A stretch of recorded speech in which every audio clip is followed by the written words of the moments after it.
네, 두 번째 시간이고요. 이번 시간에는 지난 시간에 안내해 드린 거랑 마찬가지로 이제 마지막 과제를 부여하도록 하겠습니다.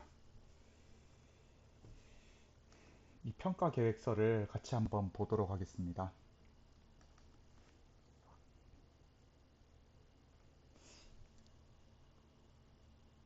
네, 사실은 우리가 그 이제 성취 평가 등급 산출을 안 하고 그 A, B, C 이렇게 성취도로 이제 그 성적을 내잖아요, 이 과목이. 그래서 뭐 이 점수가 크게 중요하진 않은 것 같아요. 여기 있어가지고. 그래서 이 항목은 조금 이제 힘을 빼고 읽으시면 될 것 같고, 저도 이거 그냥 기준만 맞춘 거거든요. 그래서 이거는 여러분들이 그동안 해오셨던 거, 네, 교과 내용으로 요약이고, 책 소개하기는 제가 이제 받은 학생이 15명 중에서, 피드백까지 전부 마친 게 한 8명까지 순서가 돌아간 것 같아요. 그 나머지 학생들도 저한테 뭐 책 추천해달라 이런 학생도 있었고 한데, 순차적으로, 네, 개인적으로 지금 진행 중입니다. 그리고 이게 지난 시간에 제가 부여했던 과제인데 이걸 아직 안 준 학생들이 많아요. 갖고 현대사의 역사적 순간을 소개하기다. 그래가지고 뭐 되게 다양한 것들을 지난 시간에 이제 함께 읽으면서 네, 친구들은 어떻게 적었는지 읽으면서 피드백을 하는 시간을 가졌죠. 그래서 아직 그 과제를 제출해 주지 않았으면은 뭐 언제가 돼도 좋습니다. 근데 이제 성적 처리 기간이 점점 다가오기 때문에 가급적이면 뭐 다음 주 금요일이나 이렇게 좀 이제 빠르게 주셨으면 좋겠습니다. 네. 그래서 지난 시간에 안내해 드린 것과 마찬가지로 세특 작성은 이제 여러분들과 이제 개인별로 이 면담과 피드백을 통해 가지고 네, 이제 진행을 할 예정이고요. 뭐 카톡도 이용할 수 있고 또 문자로도 이렇게 할 수 있을 것 같아요. 네, 그렇게 하고 오늘 이제 여러분들께서 해주셔야 되는 주제가 이제 새로운 국제 질서 분석하기입니다.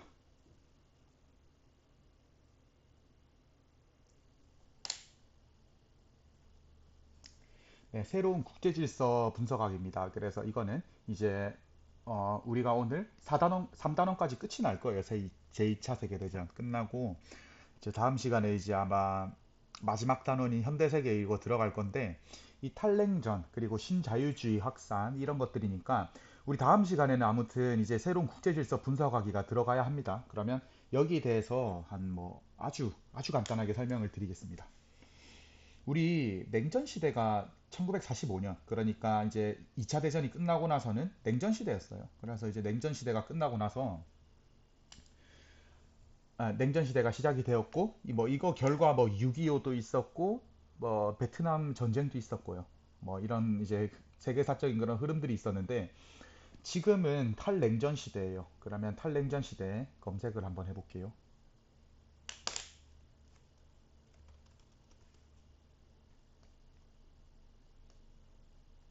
그래서 이제 세계사에서 소련이 붕괴한 1991년부터 이제 2017년까지를 의미합니다. 그렇게 하고 이제 이때의 키워드는 신자유주의예요.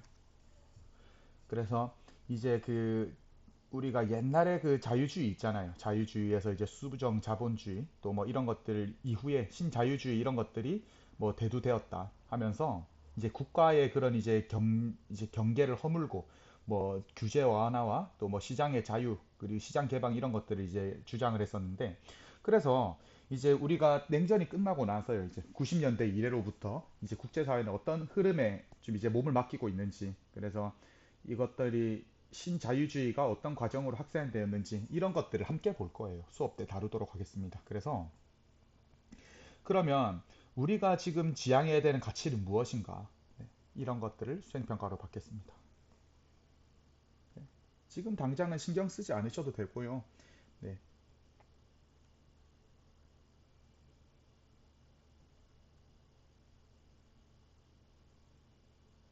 자, 네, 제가 업로드한 이제 교과서 파일을 함께 보면서 이제 필요한 부분을 필기도 하면서 가져가도록 하겠습니다. 네, 이게 1차 대전의 끝이고요. 1차 대전이 끝나고 나서 이제 베르 파리 프랑스 파리의 베르사유 궁전에서 이제 파리 강화 회의가 열려요. 그래서 거기서 결정된 것들이 베르사유 조약이고 이제 그 베르사유 조약에 따라 이제 1910년대 말, 그러니까 이제 전쟁이 끝난 1918년, 19년부터 이제 20년대 한 뭐 초중반까지를 이 베르사유 체제라고 불러요. 그래서 1차 대전이 끝나고 전후 처리 방향을 논의하고 평화 체제를 수립하기 위해 파리 강화 회의가 열렸다. 여기서는 기본 원칙으로 미국 대통령 윌슨의 제안으로 14개의 평화안을 채택합니다. 아무튼 아까 책에서 본 것처럼 1000만 명의 사람들이 죽고 2000만 명의 이 부상자가 생겼어요. 하루에 900명의 프랑스 젊은이들이 죽고 1300명의 독일 청년들이 죽었다고요. 그런 과정 속에서 1차 대전이 끝나고 나서 이 유럽 사회는 정말 상상을 초월하는 그런 좀 이제 아픔을 겪었잖아요. 그러면서 떠오르는 키워드가 평화 되겠어요. 평화. 그래서 그 누가 뭐라고 해도 1920년대의 그 메가 트렌드는 평화가 아닌가 그렇게 생각을 합니다. 그러면 계속 읽어볼게요. 근데 이 미국 대통령 윌슨의 14개의 이 평화안을 채택하였으나 전쟁에서 이긴 국가는 이거를 지키지 않았고요.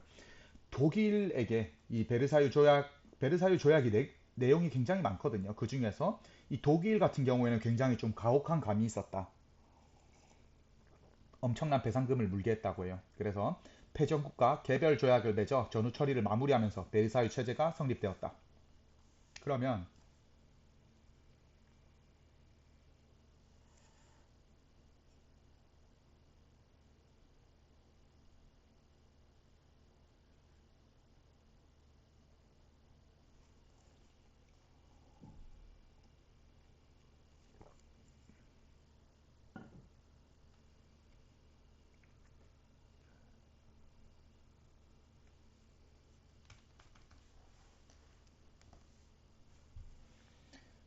네, 1차 대전의 결과는 진짜 누가 뭐라 해도 이 전에 없던 비극이에요.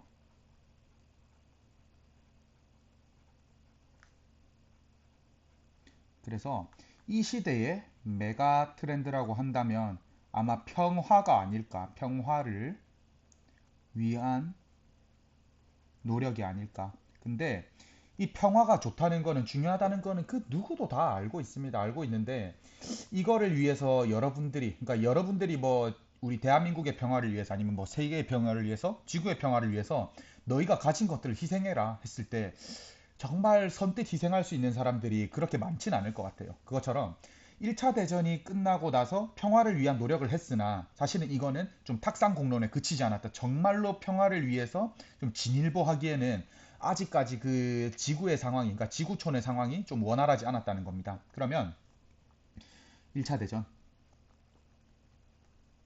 제1차 세계대전이 1914년부터 1918년까지였는데 이게 끝나고 나서 파리의 베르사유 궁전에서 베르사유 조약이 체결이 됩니다. 그래서 이 조약에 따른 국제 질서를 베르사유 체제라고 부르기도 하는데요. 네.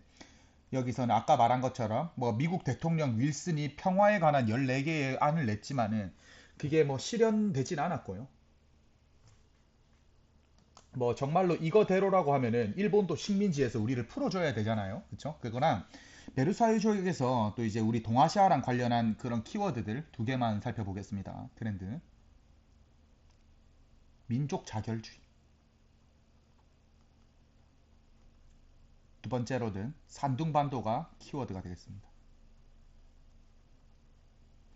산둥반도는 이렇게 중국이 이렇게 있으면 이쪽 땅이에요. 이쪽 땅을 산둥반도라고 부르고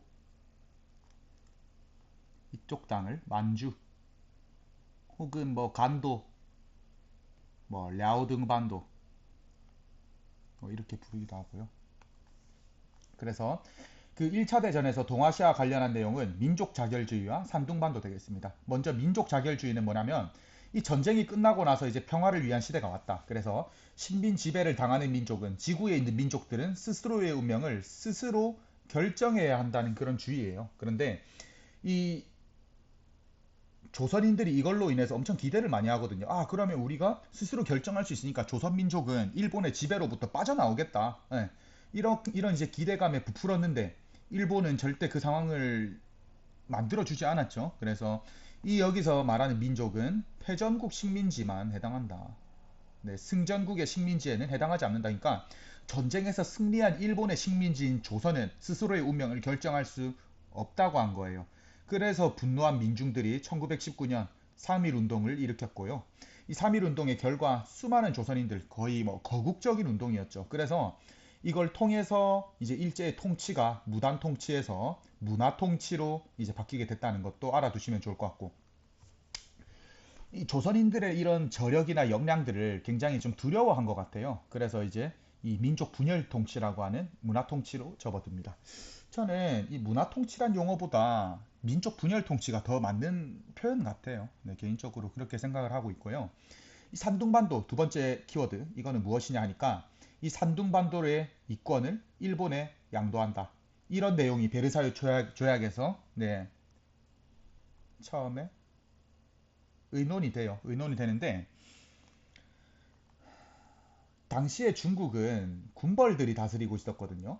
네, 군벌 정부였는데 얘네들이 굉장히 좀 매국적인 성격을 가지고 있어요. 친일의 좀 매국적인 성격을 가지고 있더라. 그래서 산둥반도가 일본에 넘어간다는 소식이 들리니까 이 베이징 대학교 학생들을 기점으로 어, 오사운동이 벌어집니다. 베이징 대학교 학생들이 아니 산둥반도가 이 중국 영토가 왜 일본에 넘어가냐 심지어 중국은 1차 대전의 승전국인데 우리가 바보냐 너희 바보냐 왜 뺏기냐 이렇게 베이징 대학생들을 기점으로 오사운동이 일어나게 되고 이 과정에서 상인들과 노동자들이 이제 합류하게 되면서 뭐 거국적인 운동이 되는 거예요. 3.1 운동처럼.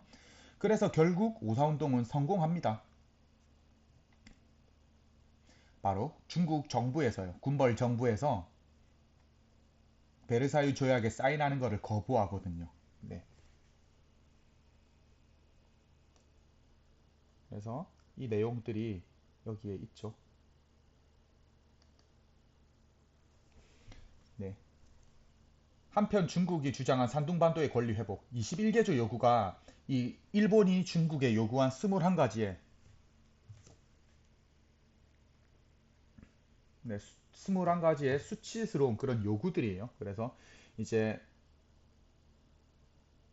중국에서는 대학생들을 중심으로 베이징 대학생들을 중심으로 이에 저항하는 오사운동이 일어났다. 또한 이 소식은 한국과 베트남의 민족운동 세력에도 영향을 주었다. 결국 1921년 워싱턴 회의에서 중국 문제가 다시 논의가 되었고 최종적으로 산둥반도가 중국의 영토로 인정이 된다는 거 이거를 조금 알고 계시면 좋을 것 같아요.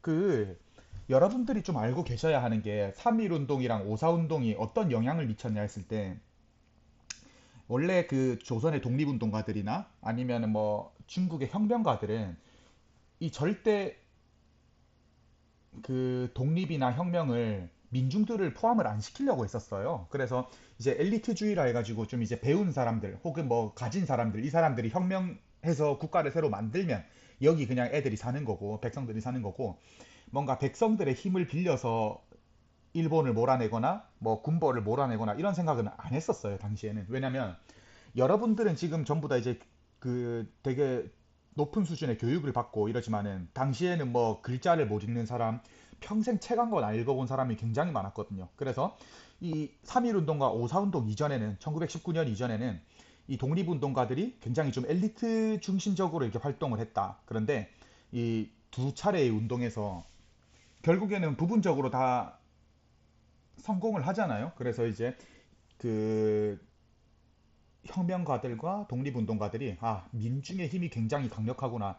그럼 우리 민중의 힘을 좀 이제 이용을 해봐야겠다. 이렇게 해가지고 조선은 대한민국 임시정부가 생기고요. 중국에서는 중국 국민당이라고 하는 네, 그런 이제 정당이 생기게 됩니다. 우리도 대한민국 임시정부를 통해서 광복을 맞이했고 어떻게 보면 중국은 국민당에 의해서 군벌을 몰아내고 중화민국이 수립이 되죠. 그쵸? 네, 그렇게 알고 계시면 좋을 것 같고 이 윌슨의 14개조 평화의 원칙도 한번 읽어보시면 좋을 것 같습니다. 그러면 평화를 위한 노력 어떤 것들이 있는지 한번 봅시다. 1차 대전을 경험한 전 세계 국가들은 평화를 유지하기 위해 굉장히 노력합니다. 이때 이 독일에 대해서 이 배상금 있잖아요. 네, 근데 이 독일한테 좀 되게 징벌적으로 배상금이 지불이 됐단 말이에요. 엄청 많죠. 근데 현실적으로 얘네들이 갚을 수가 없으니까 시간이 지날수록 이거를 깎아줍니다. 도지안이랑 영안, 로잔느 회의에서 얘네들한테 너무 가혹하다 독일인들한테 그래서 이거를 배상금을 깎아주자 해서 이 뭔가 우리가 서로가 잘 살기 위한 공생하기 위한 그런 질서를 만들어 간다는 거예요. 그래서 독일 경제는 파탄 직전의 위기 상황이었다. 독일 경제 위기는 독일만의 문제가 아니었다. 배상금을 못 받으면 미국한테 빌린 돈을 갚을 수 없는 유럽 국가들은 혼란에 빠질 수밖에 없었다. 그래서 미국이 배상금을 깎아줘요. 도지안, 영안 각각 이제 제안을 하면서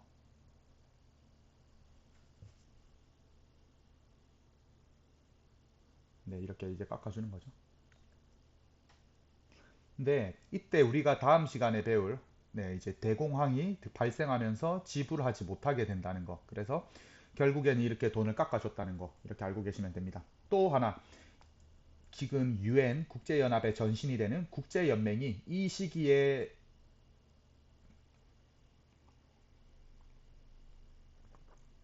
만들어진다는 거. 그것까지 알고 계시면 되고요. 어, 아까 제가 말씀드렸던 영국 여성의 참정권이에요. 그래서 어, 이게 제가 옛날에 이거를 원문으로 읽었었는데 기억이 잘 안 나네요. 이게 뭐냐면 이 여성권을 보장해달라 이렇게 말하면서 런던 경마장에서 여성이 아마 나체로 뛰어들었을 거예요. 그래서 말에 치여서 이제 사망하는 사건이 발생하는데 이름이 뭐더라?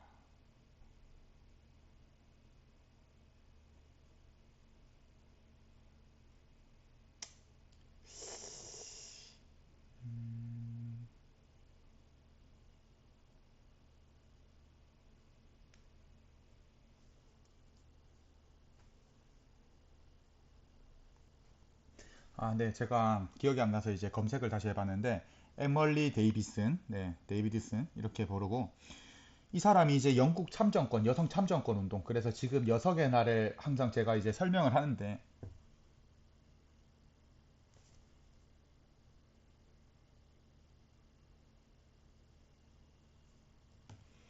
제가 이제 국제 여성의 날 이때 이 주에 이제 그 여성의 참정권 이런 것들 한 번씩 설명을 하곤 하는데요. 자, 그래서 네, 이 여성이 이 경마장에 뛰어들면서 사망하는 사건이 발생하거든요. 그러면서 그랬는데 경기장에 난입한 여자가 중요한 경기를 망쳤다 이렇게 말하는 거예요. 그러면서 사람들이 이제 분노를 했고 그에 따라서 참정권이 부여됐다. 근데 여성 참정권이 확실하게 이제 부여되는 계기는 아무래도 1차 대전 때 그 여성들이 총력전에 그렇게 가담을 했기 때문에 뭔가 국가에서 역할을 했기 때문에 받아 이제 주어지는 거예요. 그래서 1918년 이 전후로 이제 전부 다 이제 여성 참정권이 보장이 된다는 거.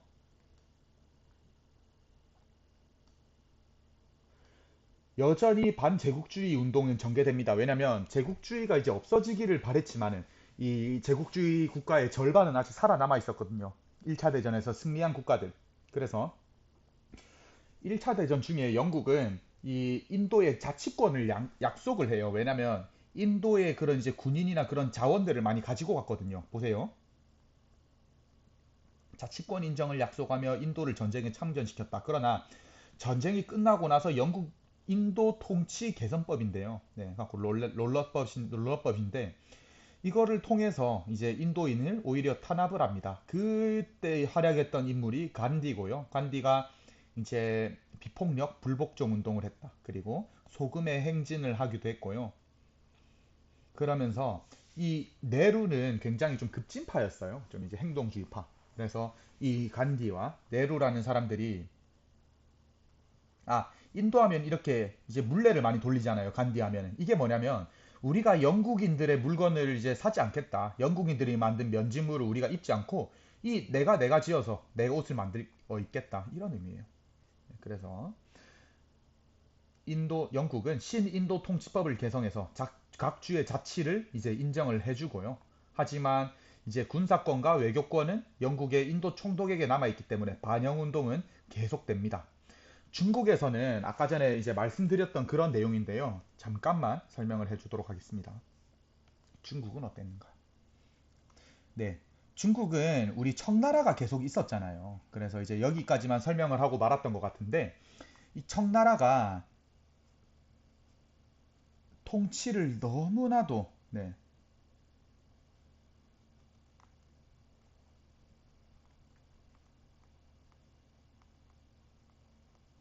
너무나도 강압적으로 하고 이 외국한테 뭐 나가는 전쟁마다 지고 하니까 국민들이 뭔가 좀 이제 청나라 정부를 지지를 하지 않는 상황까지 옵니다. 그러다가 이 1911년에 신해혁명이 터지거든요. 신해혁명. 그러면 신해혁명이 어떤 동네에서 터졌는지 한번 지도를 통해서 보겠습니다.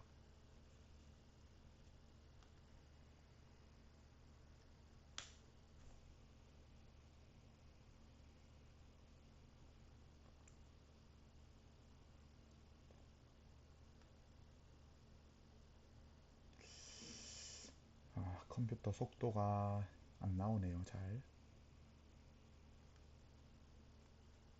제가 그림으로 그려드릴게요. 그 신해혁명이 어떤 동네에서 일어나냐면 이게 한반도고 이게 중국이잖아요. 그럼 이쪽에 무창이란 곳이 있어요. 무창, 네, 우창, 그리고 우한, 무한 이렇게 붙어 있거든요. 동네들이. 그래서 중국의 이 내륙에서 이 신식 군대에 의해서 이 반란이 처음에 일어나요. 근데 반란이 일어남과 동시에 이 각 성에서 이렇게 호응을 막 하는 거예요. 이렇게. 그래서 이제 혁명군이 이렇게 있었는데 청나라에서 이제 이 우창 지역에서 신해 혁명이 터졌다 이 소식을 들으니까 청나라 이 베이징 정부에서 청나라 정부에서 이제 토벌대를 파견하거든요. 근데 이 토벌대의 사령관이 위안스카이예요. 그래서 이 위안스카이 청의 토벌대가 이제 이 우한을 향해서 우창을 향해서 이렇게 갑니다. 가고 사실은 이 신해 혁명으로 인해서요. 이 중화민국이 세워졌었는데 신생국가인 중화민국과 이 기존의 이제 왕조였던 청나라랑 싸우면은 사실은 청나라가 유리합니다. 그런데 이 위안스카이란 인물이 한 가지 제안을 하거든요. 네. 나 중화민국 너희들하고 안 싸울게. 이 군대, 청나라 군대 내가 다 가지고 있으니까 그냥 내가 청나라 알아서 무너뜨릴게. 대신 2대 대총통 자리를, 임시 대총통 자리를 나한테 넘겨라 이렇게 제안을 합니다. 어, 좀 설명이 지저분했는데 다시 말씀드리면은 이 우한 지역에서 이 우창 지역에서 신해혁명이 터지게 되었고 순원을 중심으로 중화민국이 세워지게 돼요. 네, 그런데 청나라 토벌대가 출발을 하였는데 청나라 토벌대랑 이 중화민국은 싸우면은 사실은 얘네가 이겨요. 그렇기 때문에 이 위안스카이가 먼저 제안을 합니다. 왜냐면 얘는 뭐 전쟁에서 이겨봤자 장군이에요. 근데 여기서 말 잘하면은 여기를 내가 먹을 수가 있잖아요. 그쵸? 그래가지고 이 위안스카이가 먼저 제안을 합니다. 순원한테. 내가 청나라 토벌대 돌려가지고 황제 끌어낼 테니까 나를 너 다음에 임시 대총통으로 삼아라 이렇게 말합니다. 순원 혁명의 아버지. 그래서 순원은 이 제안을 받아들여요. 왜냐면은 이 중화민국은 이 공화제이기 때문에 나중에 위안스카이를 뭐 쫓아낼 그런 방법들이 많다고 생각을 했던 것 같아요. 네. 그래서 이 청나라는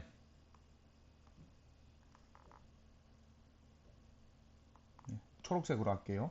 청나라는 이제 위안스카이에 의해서 없어지고요. 황제를 강제로 끌어내립니다. 하고 위안스카이가 중화민국의 2대 임시 대총통이 되면서 이제 중국을 차지하는 거는 이 중화민국이 되겠습니다. 청나라가 멸망하고요. 네. 근데 그 뒤에 어떻게 되냐면요. 이 위안스카이가 자기가 황제가 되려고 하거든요. 네, 황제 즉위 시도를 해요. 그래서 이 황제를 즉위 시도를 하는 과정에서 얘가 사망을 합니다. 그래서 어떻게 된다 이제 앞으로의 중국은 위안스카이가 진짜 정말 갑자기 죽거든요. 황제가 되려고 즉위 시도를 하다 갑자기 사망을 해요. 지병으로. 그렇게 돼서 이 중국 중화민국은 이제 각자 이제 군벌 수십 명의 이렇게 군벌들이 쪼개서 통치하는 이 가장 혼란스럽고 내국이 성행했던 이제 군벌 시대로 접어들게 됩니다. 이 군벌들이 뭐 여기는 베이징 군벌, 여기는 뭐 만주 군벌 이렇게 해가지고 군벌이란 애들은 일종의 뭐 장군이라 생각하면 될 것 같아요. 아니면 뭐 삼국지, 후삼국 시대 이런 거 떠올려도 될 것 같고 춘추전국 시대 아니면 일본의 뭐 생고쿠 시대 그런 거 생각하면 될 것 같아요.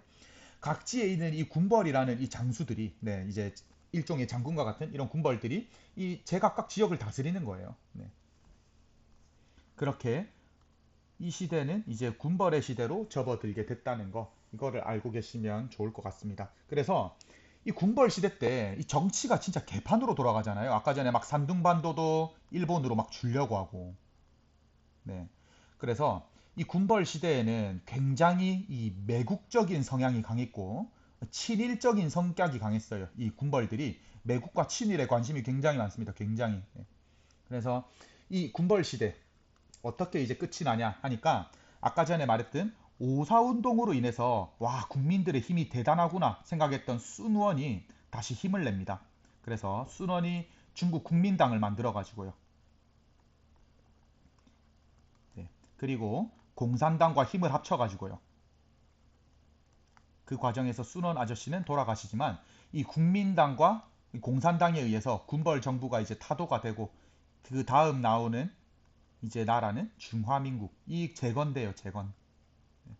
그래서 수도를 난징으로 하는 중화민국이 탄생하게 되더라. 이 정도 알고 계시면 되고, 어, 공산당은 이 통일 직전에, 그러니까 군벌이, 그러니까 북벌이 완료되기 직전에 국민당에 의해서 얘는 제거가 됩니다. 그래서 중화민국은 중국 국민당, 중국 국민당이 곧 중화민국 이 정도 알고 계시면 될 것 같습니다.